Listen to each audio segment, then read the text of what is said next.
People buy homes for all sorts of reasons, and so it's the appraiser's job to kind of cut through that and look at the numbers. Basically what the appraiser is doing is he's trying to get an idea of how much the property is actually worth at that point in time, so that you know that there's financial information that is backing up, your offer and what you want to put down on the property, and that your value of the property when you purchase it is not going to lose value, shortly thereafter. When I start my appraisal, I get an order from a client and I pull the county records, and that's kind of the basis for the information. I'm probably going to pull some comps. Comps are comparable properties. So those are other homes that have sold recently in the neighborhood that are at least similar to the subject property, the property that you're buying. I'm going to look at the specific neighborhood that the house is in, what the school district is, things along those lines, where the major work centers are in relation to the neighborhood. When I go through the inside of the house, I'm going to be looking for the general condition of the home, the quality of the materials,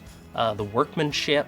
After that, obviously I have a much better idea of what your home is like and where it's going to fall within those comparable properties. The appraiser is there to guard you as well, so that you can make sure that what you're paying for a property is what it's actually worth. There's a million things that affect the value of the property. The neighborhood and school districts, those things are going to affect the value of the property. The street that the subject is on, the subject's specific location, the quality of materials, if there's tile work or hardwood floor work, how well is it installed, put together, the level of finish, that sort of thing. Appraisal for us was a pretty straightforward process.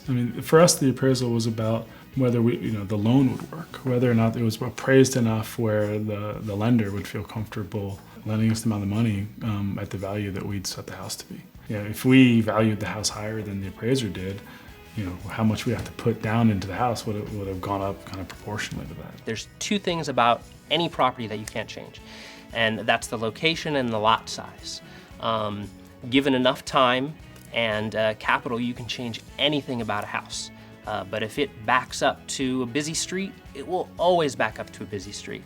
If the lot is too small for your needs, it will always be. You can't change those two things. So make sure you buy in an area that you like and that the lot suits your needs.